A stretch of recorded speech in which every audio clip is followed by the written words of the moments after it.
Hello, my dear students and my viewers. Today I am present once again in front of you. आज मैं फिर आपके सामने उपस्थित हूँ एक नए टॉपिक को लेकर के और वो टॉपिक आज हम लोग डिसाइड किए हैं कि वो टॉपिक होगा पास्ट टेंस, क्योंकि पास्ट टेंस की पिछली वीडियो हमने पढ़ा था कि जो पास्ट टेंस इंडेफिनिट के बारे में पढ़ा था जो है ना, और पास्ट टेंस के इंडेफिनिट के अलग अलग जो सेंटेंसेस था, जिसमें अफर्मेटिव सेंटेंस पास्ट इंडेफिनिट के बारे में जो हमने पढ़ा, जिसमें अफर्मेटिव सेंटेंस हो गया, नेगेटिव सेंटेंस और इंट्रोगेटिव सेंटेंस के अलग अलग काइंड्स के बारे में ऑलरेडी हमने उसके रूल्स के बारे में पढ़ा, उसके स्ट्रक्चर्स क्या है, स्ट्रक्चर के माने से अलग अलग सेंटेंसेस के माध्यम से क्लियर किया।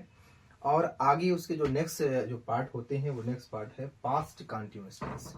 इस पास्ट कंटिन्यूअस टेंस के बारे में आप जानते भी होंगे और नहीं जानते हैं तो आज उसको सही तरीके से हम लोग समझ जाएंगे कि जो पास्ट कंटिन्यूअस टेंस के जो सेंटेंसेस, मैं ऐसा मान के चलता हूं कि आप इसके बारे में जानते ही नहीं हैं और आप में इस सेंटेंसेस के बारे में आप फर्स्ट टाइम पढ़ रहे हैं।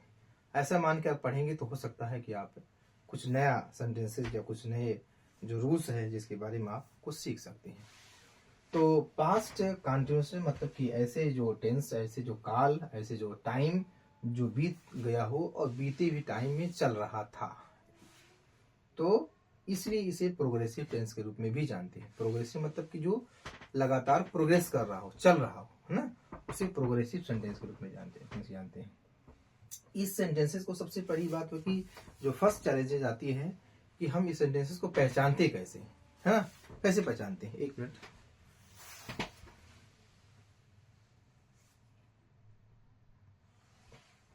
इस सेंटेंसेस को हम लोग पहचानते कैसे। तो किसी भी सेंटेंस को पढ़ने से पहले, उसके जानने से पहले, उसके जो सेंटेंसेस को सबसे पहले हमें आइडेंटिफाई करना, उसे पहचानना आना जरूरी है। भाई आपको बहुत सारे सेंटेंसेस मैंने एक साथ जो कंपाइल करके रख दिया और मैंने कहा कि identify the sentences, which sentences is the what is the type of its, उसके क्या कौन से टाइप के हैं या कौन से टेंस के प्रकार के रूप में है। तो अगर आप उसके जो मतलब उसकी आइडेंटिटी अगर आप नहीं जानते हैं तो उसको आप कैटेगराइज करने में समर्थ नहीं होंगे जो, ठीक है। तो जैसे पास्ट कंटिन्यूअस मतलब होता है कि जैसे आइडेंटिटी इसकी क्या है कि अगर हिंदी सेंटेंसेस की बात करें तो हिंदी सेंटेंसेस में जो होते हैं रहा, रही, रहे, इस प्रकार के जो वर्ड हैं उस सेंटेंसेस के लास्ट में आता है। जैसे मैं अगर कहूं कि रहा था, रही थी या रहे थे, ठीक। comes word in the Hindi sentences and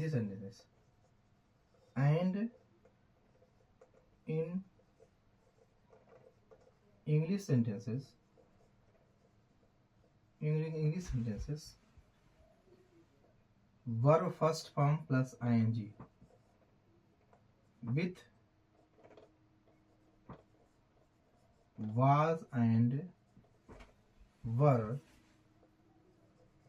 auxiliary verb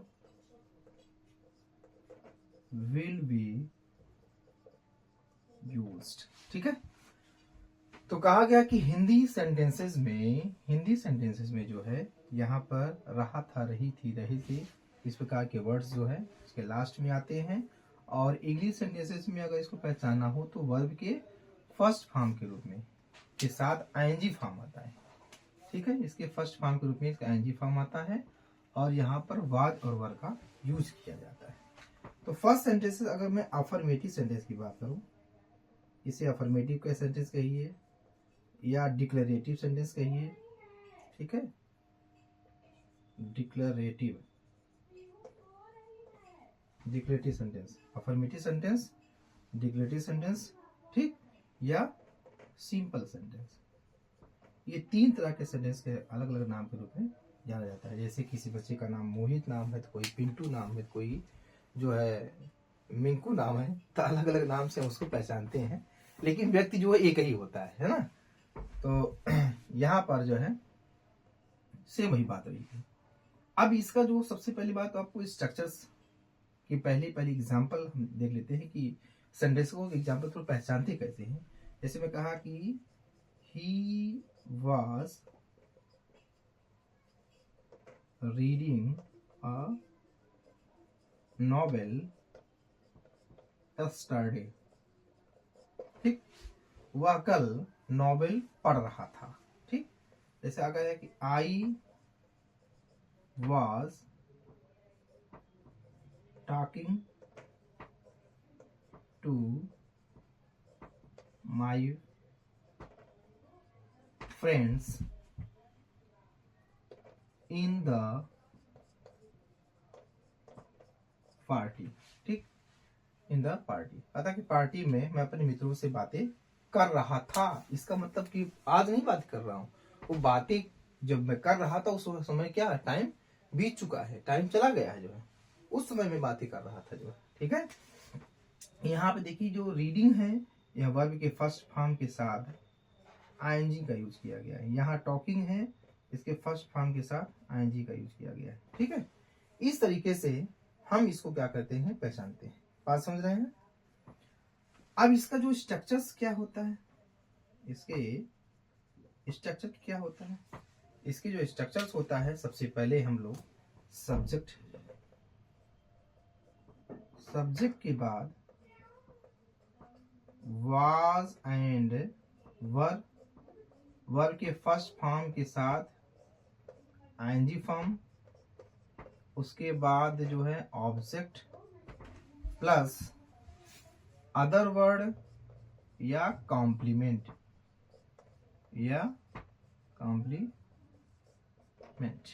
का यूज करते हैं। ये इसका स्ट्रक्चर हो गया, ठीक। इस स्ट्रक्चर आपका अफर्मेटिव सेंटेंस का स्ट्रक्चर हो गया, ठीक है। बात समझ गए। अब सब्जेक्ट में देखिए आई आपका सब्जेक्ट हो गया, ठीक। वाज वर्ड जो है इसका ऑक्सिलरी वर्ब हो गया। टॉकिंग जो वर्ब के फर्स्ट फॉर्म के साथ आईएनजी यूज कर लिया गया, ठीक। माई फ्रेंड जो होता है इसका ऑब्जेक्ट हो गया, जो है इन द पार्टी जो होता है अदर वर्ड या कॉम्प्लीमेंट हो गया। इस तरीके से सेंटेंसेस की अफर्मेटिव सेंटेंस को आप क्लियर कर सकते हैं, उसे समझ सकते हैं। बात समझ रहे हैं ना। तो जैसे अगर मैं कहूं कि ही, अगर इसी का अफर्मेटिव के निगेटिव सेंटेंस की बात करूं, negative sentence he was not coming here, he was not coming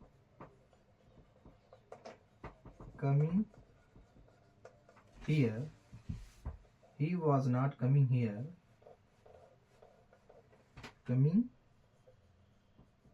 here, with his parents, तो वह अपने पेरेंट के साथ यहाँ पर नहीं आ रहा था।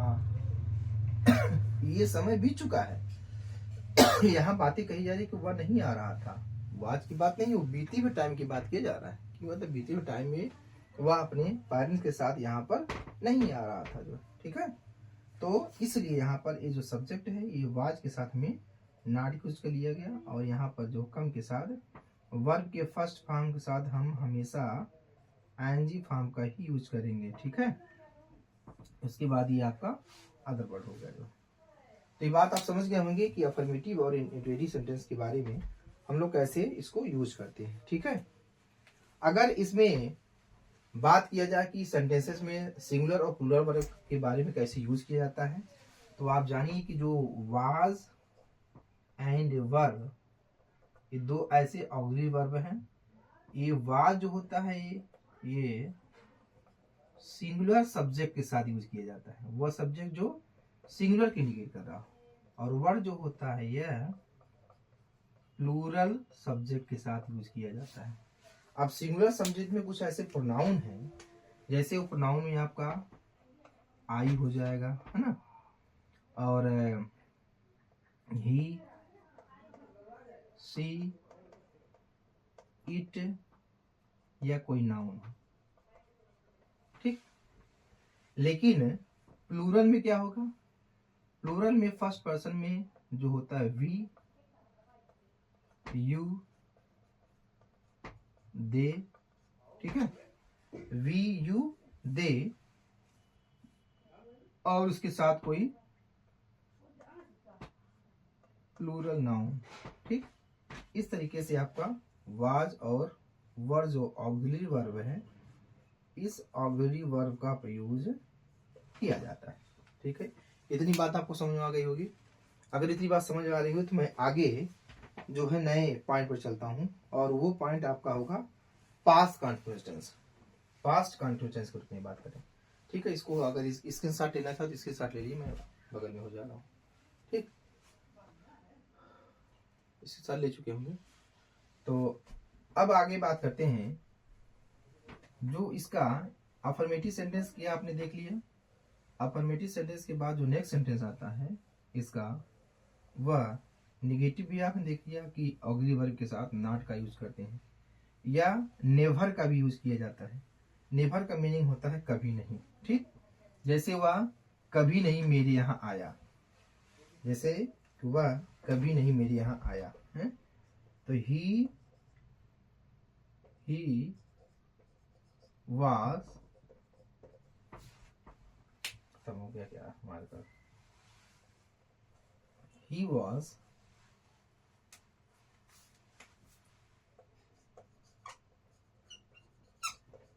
never come here with his brother, तो वो अपने भाइयों के साथ हमारे यहाँ कभी नहीं आया। तो यहाँ पर जो है वाज के साथ जो मतलब कि नेगेटिव वर्ड है वो नेवर का यूज किया गया है। नेवर का मीनिंग कभी नहीं का इंडिकेट करता है। ठीक है, एक मिनट में थोड़ा सा वापस आ रहा हूँ।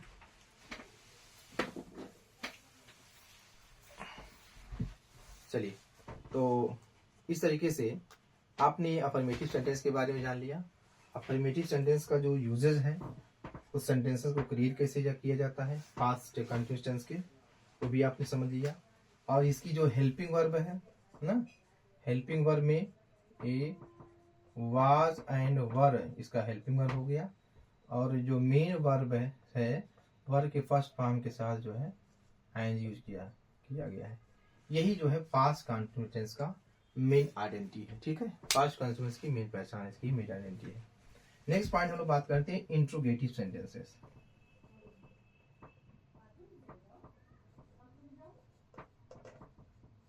इंट्रोगेटिव सेंटेंसेस, इंट्रोगेटिव सेंटेंस में पहला जो सेंटेंस आता है वह यस या नो टाइप के सेंटेंसेस, यस या नो टाइप के सेंटेंस होते हैं। यस या नो टाइप के सेंटेंसेस जो होता है हमेशा आप याद रखिए कि स्टार्ट विथ हेल्पिंग वर्ब। ये हेल्पिंग वर्ब से ही स्टार्ट होता है और इसके हेल्पिंग वर्ब वाज एंड वर का यूज किया गया है। ठीक, हमेशा इसे स्टार्ट होता है। इसका अगर स्ट्रक्चर की मैं बात करूं, इसका स्ट्रक्चर जो होगा हो वाज एंड वर के बाद तुरंत सब्जेक्ट आता है। सब्जेक्ट के बाद जो होता है जो मेन वर्ब है, मेन वर्ब के फर्स्ट फॉर्म के साथ आप जो है एनजी लगाते हैं। ठीक है, उसके बाद ये आपका आता है ऑब्जेक्ट प्लस अदर वर्ड, या इसी को कहते हैं कॉम्प्लीमेंट। क्या बोलते हैं? कॉम्प्लीमेंट कहते हैं। और लास्ट में आप इसको इंट्रोगेटिव जो क्वेश्चन मार्क है आपका यूज कर लेते हैं। ठीक, इस तरीके से सेंटेंसेस आपका यस सिनेरियो। जैसे मैंने कहा कि क्या तुम कल अपना काम कर रहे थे, या क्या तुम कल जो है भगत सिंह की बुक पढ़ रहे थे, है ना। ऐसे कहा है कि क्या आप कल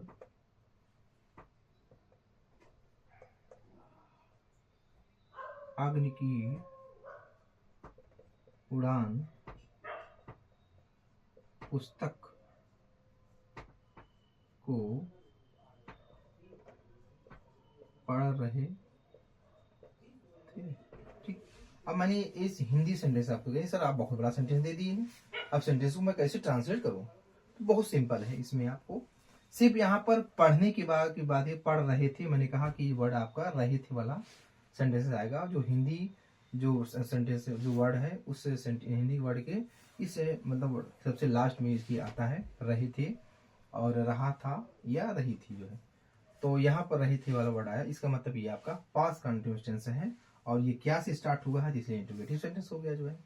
तो मैंने कहा कि इसको आपको ट्रांसलेट करने के लिए सबसे पहले आपको कुछ भी अगर क्या वर्ड यूज किया गया है तो आप समझ जाए कि वो कौन सा सेंटेंस है, वह इंट्रोगेटिव सेंटेंस है। और वो इंट्रोगेटिव सेंटेंस कौन सा है, जो स्टार्टिंग विद हेल्पिंग वर्ब से स्टार्ट हुआ है। तो हेल्पिंग वर्ब से स्टार्ट होने वाला जो सेंटेंस होता है वह यस या नो में आपका मीनिंग आंसर आप दे सकते हैं। यहाँ पे कह रहा कि क्या आप कल अग्नि की उड़ान पुस्तक को पढ़ रहे थे, तो आप कह सकते हैं कि हाँ मैं अग्नि की उड़ान पुस्तक को पढ़ रहा था। या नहीं पढ़ रहे तो आप कह सकते नहीं पढ़ रहा था। इसका मतलब कि यस या नो में इस पूरी क्वेश्चन की जो आप आंसर बहुत ही सिंपल वे में दे सकते हैं। तो इसका आप ट्रांसलेशन कैसे करेंगे कि वर यू पढ़ना, रीडिंग, स्टडी नहीं होता, were you reading a book wings of fire. Wings of fire, ये विंग्स ऑफ फायर जो बुक्स है that is the autobiography written by the APJ Abdul Kalam. APJ Abdul Kalam ने अपनी ऑटोबायोग्राफी में लिखा है विंग्स ऑफ फायर, इसे कहा गया अग्नि की उड़ान। ठीक है, तो विंग्स ऑफ फायर मतलब कि अभी देखिए सेंटेंस आप बहुत सिंपल में हो गया कि वर क्या के लिए हमने कोई भी जो है व्हाट या इस प्रकार का कोई भी इंट्रोगेटिव वर्ड का यूज नहीं किया, क्योंकि सेंटेंसेज आपका जो यू है आप, यहाँ पे यू जो होता है वो प्लूरल सेंटेंस है, तो प्लूरल के अकॉर्डिंग मैंने क्या लगा दिया, वर का यूज कर दिया। तो वर यू, इसके बाद क्या होता है वर्ब जो मेन वर्ब का आईएनजी फॉर्म। रीडिंग एक्शन क्या हो रहा है, पढ़ने का काम हो रहा है, जैसे रीडिंग के साथ मैंने वर्ब के फर्स्ट फॉर्म के साथ क्या लगा दिया, आईएनजी लगा दिया। ठीक, और उसके बाद अबुक ये आपका ऑब्जेक्ट हो गया, विंग्स ऑफ फायर। जो इस तरीके से आपने इसको बहुत ही सिंपल तरीके से इसका ट्रांसलेट आपने कर लिया जी। ठीक है, तो अगर दूसरा सेंटेंस की बात किया जाए कि क्या वे सब या क्या वे बच्चे क्लास में शोर मचा रहे थे, क्या लिखेंगे कि वर those students making a noise in the class, question mark हो गया। ठीक, अब यहाँ वर्ड से स्टार्ट हुआ क्योंकि दोज स्टूडेंट्स ये सब्जेक्ट हो गया, उसके अकॉर्डिंग हमने जो है वर्ब जो आपका हेल्पिंग वर्ब है वो वर्ब का वर्ब यूज कर लिया। तो इस तरह से जो है यस या नो टाइप के सेंटेंसेस को आप जो है इंडिविजुअली सेंटेंस को आप ट्रांसलेट कर सकते हैं।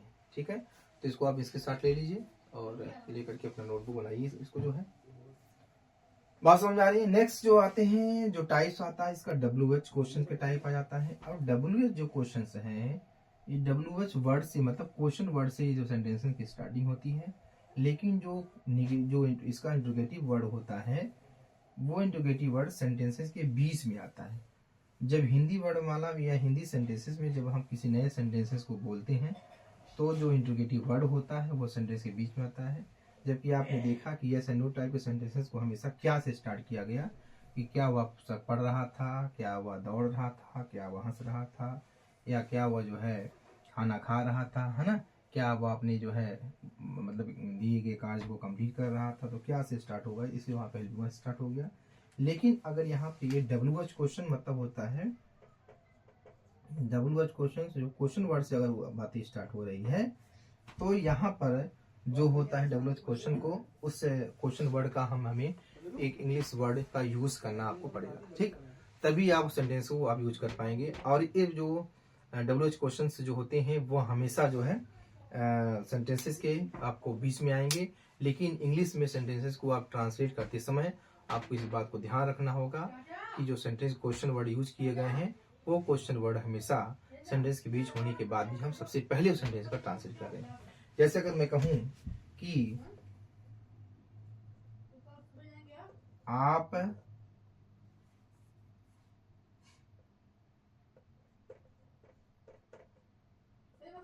किसके साथ मैदान में दौड़ रहे थे। अब देखिए किसके साथ जो वर्ड है सेंटेंसेस के पहले नहीं बीच में आया है, ठीक है। कहाँ आया? सेंटेंस के बीच में आया, ठीक है। दूसरा का सेंटेंस में बात करूं तो मोहन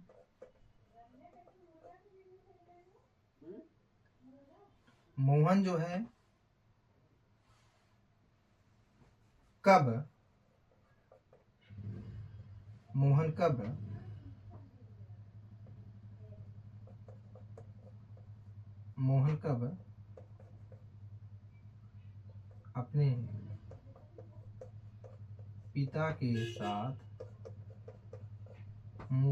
अपने पिता के साथ बाजार जा रहा था। अब देखिए अब इस सेंटेंस में कि आप किसके साथ मैदान में दौड़ रहे थे, तो इसमें हो जाएगा किसके साथ, हुज आता है कि with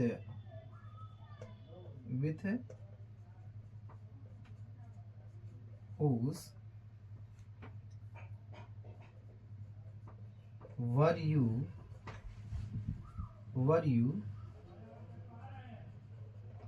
running in the ground, question mark हो गया, ठीक। With whose were you running in the ground, आप किसके साथ मैदान में दौड़ रहे थे। मोहन कब अपने पिता के साथ बाजार जा रहा था। इसे कोई पूछा, अरे यार कब मोहन पिता के साथ बाजार जा रहा था, मुझे बताया नहीं जो है। इसका मतलब उसको आपको एक नया सेंटेंस जो है आपको आंसर में देना पड़ेगा। सॉरी। तो कब शब्द का क्या होता है, सबसे पहले लिखा देखो when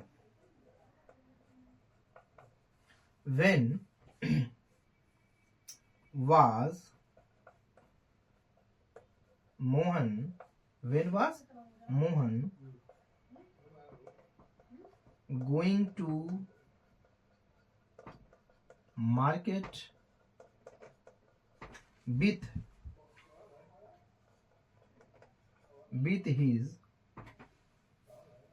with his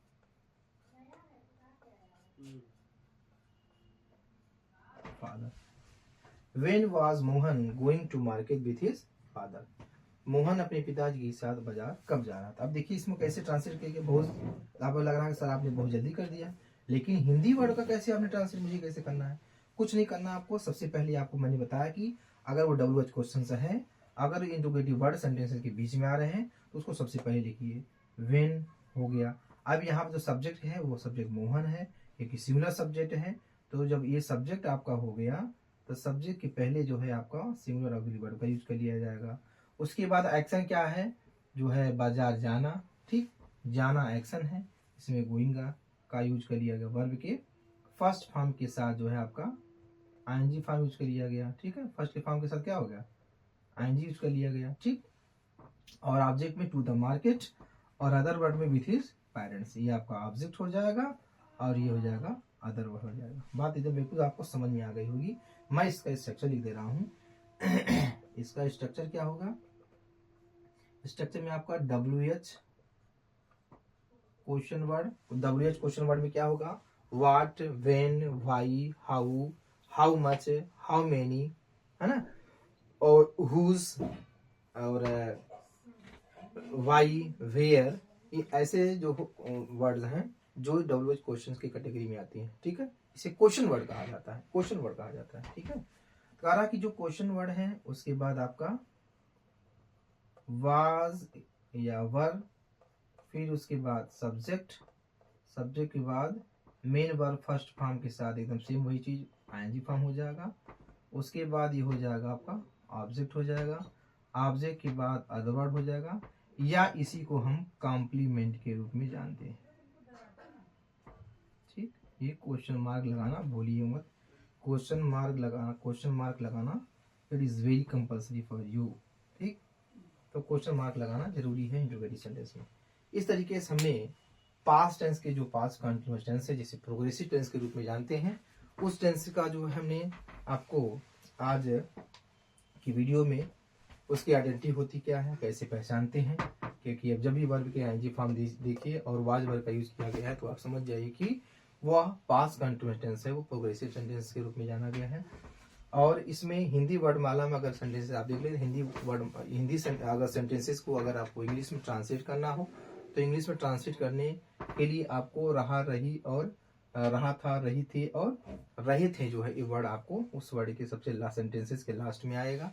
और इसको हमें दे करके पहचान जाना है कि जो टेंस आपका पास्ट कंटिन्यूअस टेंस है। ठीक है, और इस तरीके से आपने अफर्मेटिव सेंटेंस या डिक्लेरेटिव सेंटेंस अथवा सिंपल सेंटेंस को आपने पढ़ा और उसके बारे में समझा। दूसरा नेगेटिव सेंटेंस में हमेशा ऑक्सिलरी वर्ब के बिफोर हमेशा नॉट का यूज अथवा नेवर का यूज किया जाता है। जो नॉट और नेवर जो है वो नेगेटिव सेंटेंस को इंडिकेट किया जाता है। और कभी कभी नथिंग का यूज किया जाता है या नो वन का यूज किया जाता है, तो नो वन भी नेगेटिव सेंटेंस को कंसिडर करता है।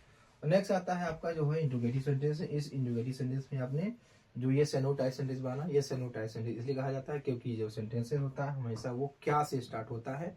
इट मीन्स वो हमेशा हेल्पिंग वर्ब से स्टार्ट होता है। हेल्पिंग आपका अगर पास्ट कंटिन्यूअस टेंस है तो हेल्पिंग वर्ब वाज वर्ब होगा।